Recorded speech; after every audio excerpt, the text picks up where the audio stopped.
Assalamualaikum warahmatullahi wabarakatuh. Hidup manusia di dunia tidak hanya hubungan antar manusia, namun manusia juga hidup dengan makhluk lain. Siapakah dia?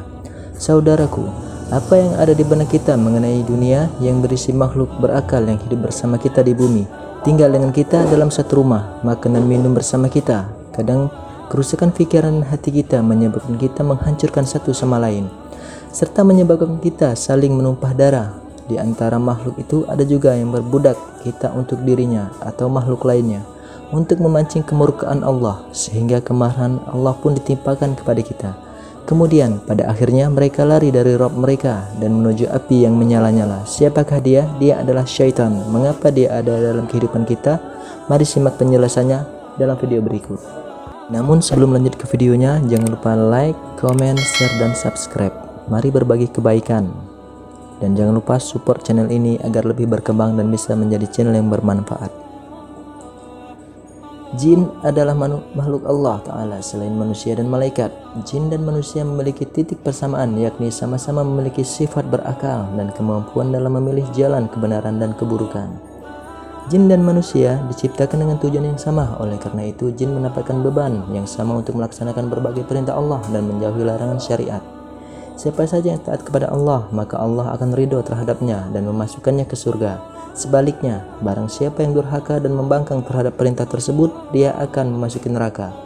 Berikut dalil yang menerangkan bahwa syariat Allah telah datang kepada bangsa jin dalam surat Al-Zariyat ayat 56. Aku tidak menciptakan jin dan manusia melainkan agar mereka beribadah kepadaku. Tapi asal-usul jin berbeda dengan asal-usul manusia. Jin diciptakan lebih dulu dari manusia, dan jin diciptakan dari api, sedangkan manusia dari tanah. Aku lebih baik daripadanya, karena engkau diciptakan aku dari api, sedangkan dia engkau ciptakan dari tanah. Al-Quran surat Sad ayat 76. Setan juga makhluk Allah. Setan itu juga sebangsa dengan jin, dan banyak di dalam Al-Quran menyatakan bahwa setan termasuk bangsa jin. Pada awalnya, setan menyembah Allah, tinggal di langit bersama malaikat dan bisa masuk surga. Namun kemudian setan durhaka kepada Allah saat diperintahkan untuk sujud kepada Nabi Adam. Dia tidak mau sujud karena sombong, merasa lebih tinggi dan iri, maka Allah pun menjauhkannya dari rahmatnya. Setan dalam bahasa Arab biasa digunakan untuk menyebut apa saja yang membangkang dan tidak mau diatur. Mereka disebut setan karena pembangkang terhadap Rabb-nya. Setan disebut juga dengan Taghut. Allah Ta'ala berfirman, orang-orang yang berperang di jalan Allah, sedangkan orang-orang kafir berperang di jalan Taghut. Sebab itu, perangilah kawan-kawan setan itu, karena tipu daya setan itu lemah. Al-Quran surat An-Nisa ayat 76. Iblis, setan telah melampaui batas dan membangkang terhadap Rabb-nya. Jadi makhluk ini sebenarnya telah putus asa dari Allah. Maka Allah menyebutnya dengan iblis, sebab balasa dalam bahasa Arab berarti orang yang tidak memiliki kebaikan sama sekali. Sedangkan ublisa berarti putus asa dan pusing. Asal-usul makhluk ini semua diciptakan oleh Allah dari api, dan setan atau iblis di sini berasal dari bangsa jin kecuali iblis. Dia berasal dari golongan jin. Jelas mengenal sedikit identitas jin, setan dan iblis. Sebab setan bermusuhan dengan manusia. Permusuhan antara setan dan manusia memiliki akar sejarah yang sangat panjang, yaitu ketika Allah membentuk tubuh Nabi Adam sebelum ruh ditiupkan ke jasadnya. Tak kala Allah meniupkan ruh dalam jasad Nabi Adam, Allah memerintahkan kepada malaikat untuk sujud kepada Nabi Adam. Saat itu iblis dan malaikat yang di langit masih sama-sama beribadah kepada Allah, dan perintah ini berlaku untuk mereka semua. Namun iblis merasa dirinya lebih tinggi dan sombong.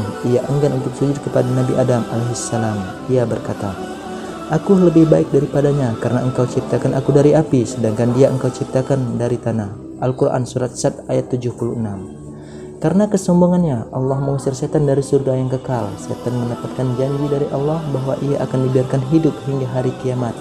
Dan dia berjanji pada dirinya bahwa ia akan menyesatkan manusia dan memperdaya mereka. Allah Ta'ala berfirman, iblis berkata, tangguhkanlah aku hingga waktu mereka dibangkitkan. Allah berfirman, sesungguhnya engkau termasuk makhluk yang ditangguhkan. Al-Quran surah Al-A'raf ayat 14-16. Inilah awal dari permusuhan setan yang tidak akan pernah berubah dan tidak pernah berhenti.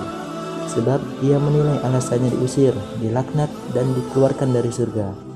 karena bapak kita yaitu Nabi Adam alaihissalam, sehingga ia harus membalas dendam kepada Nabi Adam dan keturunan setelahnya. Wallahu a'lam bishawab. Assalamualaikum warahmatullahi wabarakatuh.